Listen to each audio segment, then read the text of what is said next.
take a look at the Privy, and it's quite a ways to get up here. But it looks like a big one. It's got a couple pipes coming out, so interesting.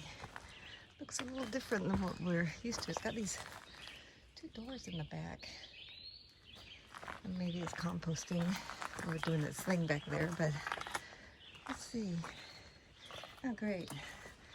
The door wasn't closed.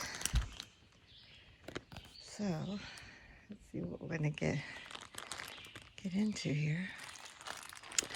So I got my headlamp on because it's still kind of dark up here, but this is interesting because there's a pulley system here for the door with with a rock. So yeah, compost helper. That must be some wood chips. Look at this humongous spider in the corner. I don't know if you can see this. I can see his eyes glowing. Oh, that's kind of cool. But anyway, look at that guy. Can you see his eye glow? Oops, where'd he go? There he is. My headlamp. Holy moly. That is a big spider. And then let me go back down too and take a look. So there's a door here. Looks like it's locked because it might have some supplies. And then that one says it's not in service. So I'm assuming two people can go in here at the same time if it was working. Not quite sure, but it's okay. Yeah, it's not bad. I'm just hesitant about that spider hanging over my head up there in the corner. Gotcha, it's so big. It's incredible. Anyway, that's it for the Privy. For this one, since the door really doesn't close very well, and so all kinds of critters get in here, and it's all dirty, I give this maybe a 7. Yeah, I found a friend in here as well. I don't know if you can see, but it looks like it's a little eye sparkle. See those two lights at the front? Let's see if I can get anything more. That's very cool. I was told that their eyes shine at night, but it's the first time I've experienced it because I've been in a dark Privy. I don't know if you can see this guy back up here again. You can see his eyes shining in the very front. It's very cool, but I tell you, that was not a good experience knowing that thing's over behind your back. I was not comfortable at all. Oh well, time to get out of here. Well, hey y'all, we're getting out again, 6:30. Set the alarm for 4:30. We didn't budge until at least 5. And it's 6:30 now, so I think we're a little slower than yesterday. But we'll see how far we go. We have about 10 miles to go to the first town. And I think it'll be a little bit rougher than yesterday for that 10 miles. It rained quite a bit last night, which it wasn't predicted to. There was lots of predictions for rain, and then they took it out. And then last night after it was out, it actually rained. So that's fine too. It was pleasant to be in the tent and listen to the gentle taps and drizzles and whatnot. Birds are singing. It's a beautiful day. It's cool. It's about 63 according to the cheap thermometer I have. And so we'll head to the first town and see how we feel. If we're feeling really froggy, it's pretty flat after that. I think we'd like to get the next 10 miles just because after this it heats up, and walking across open fields in the sun is no fun. Not something, we really want to do. Yeah. So better take our pain today. So we got to get started. It might be a 20-mile today.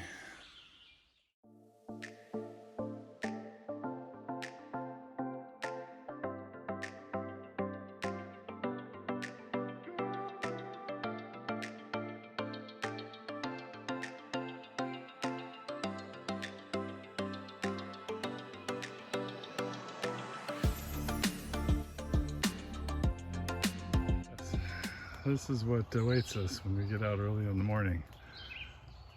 Everywhere. But we have to ruin all their good work, or it goes on our face.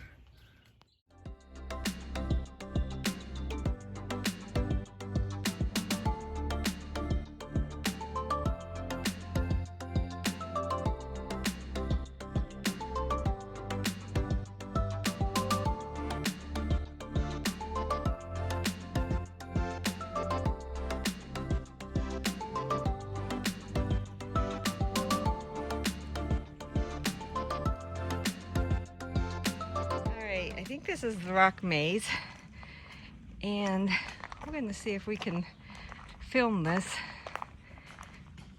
in various sections, because I'm using all devices to get up here. Hands, poles. Oh wait, there's a nice little trail here.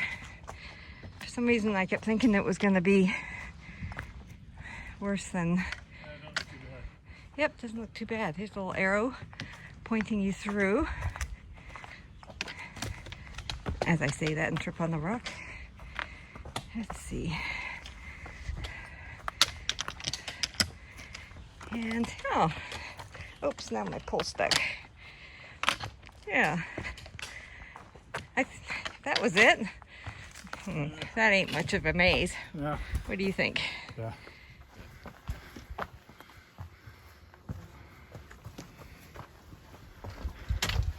Ooh, hold on.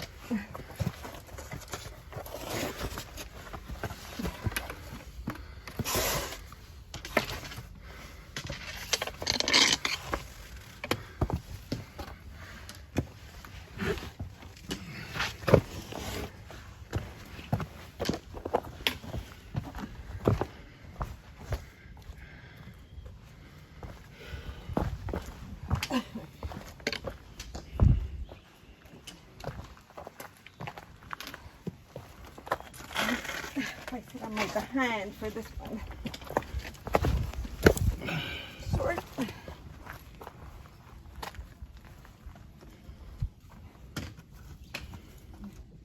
Yep. I'm gonna put the phone away. It looks like that's pretty much it.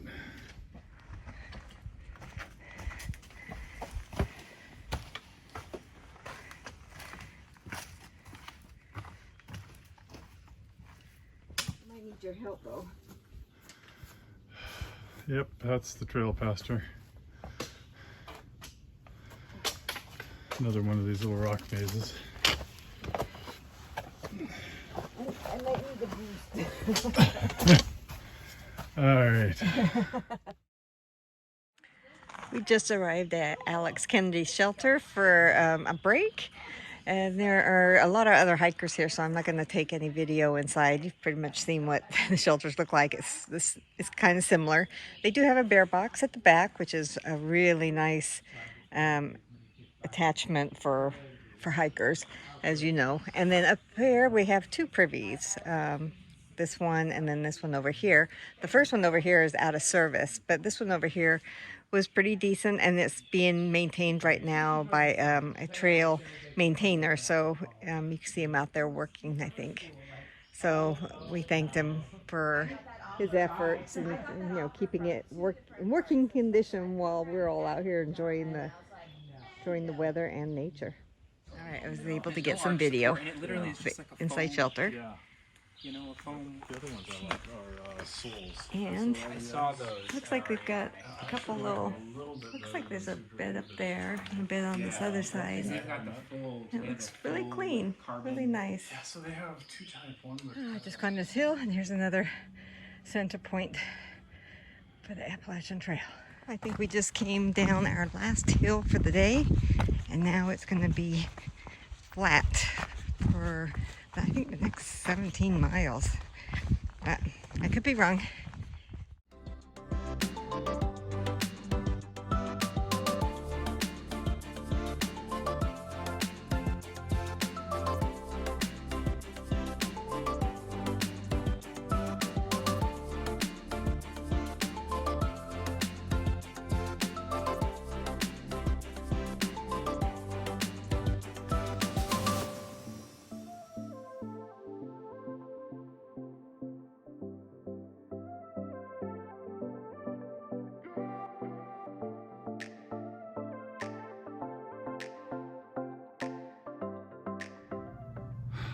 hot and desolate. Okay, it doesn't look like it, it's very green. But when you're hiking through this is hot and humid. You can't imagine doing this when the temperature's really high. Her dream. Not my dream. Not sure where I'm thinking baseball right now. We're just entering into a town of Boiling Springs.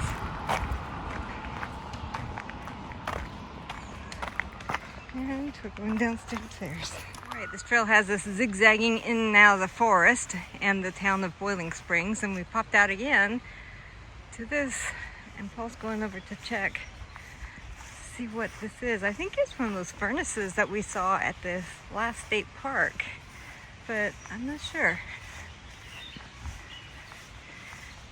It's an impressive structure, that's for sure. Let's go take a peek and see what we can see in here. Oh, it looks like a little, let's have a look. Almost looks like ash or something comes out of those holes. Go around the other side and see. Yeah, looks like it's got just this funnel in there of brick with those openings where maybe ash comes out. That's very cool. I think Paul's going to get some information off the placard.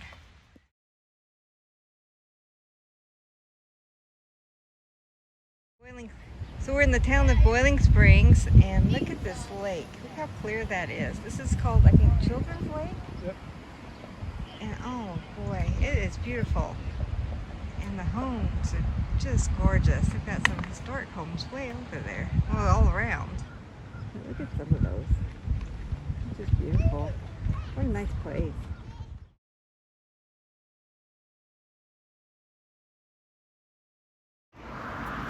Had a really nice lunch with sandwiches. But right now, this is the AT. This is the Blaze. Boiling Springs. Beautiful little town. Nice little homes. Some history with Foundry. It's very pretty, but not much fun to do the road walk. Up ahead someplace, we'll take a left, get back into the fields.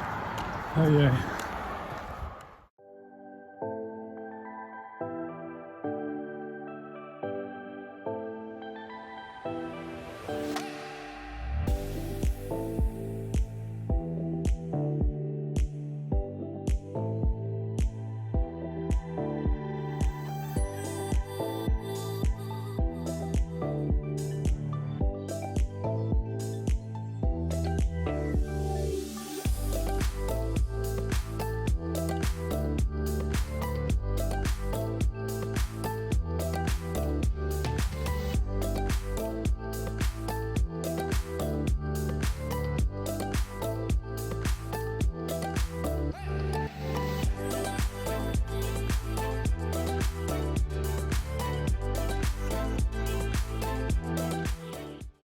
We just popped out of the cornfield back into the forest, and we came across this old cemetery.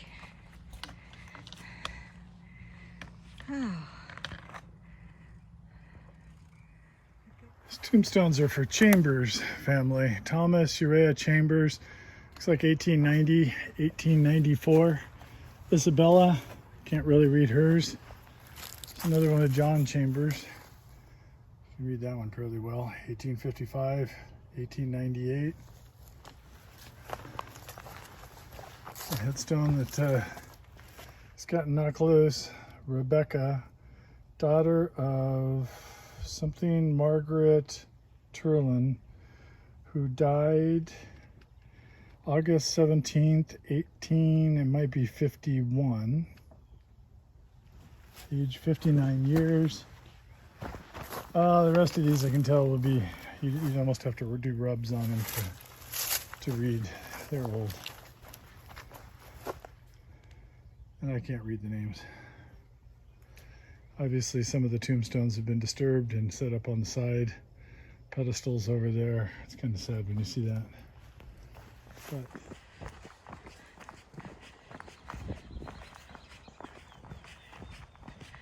Just got out of the forest. Now we're road walking. over I-70.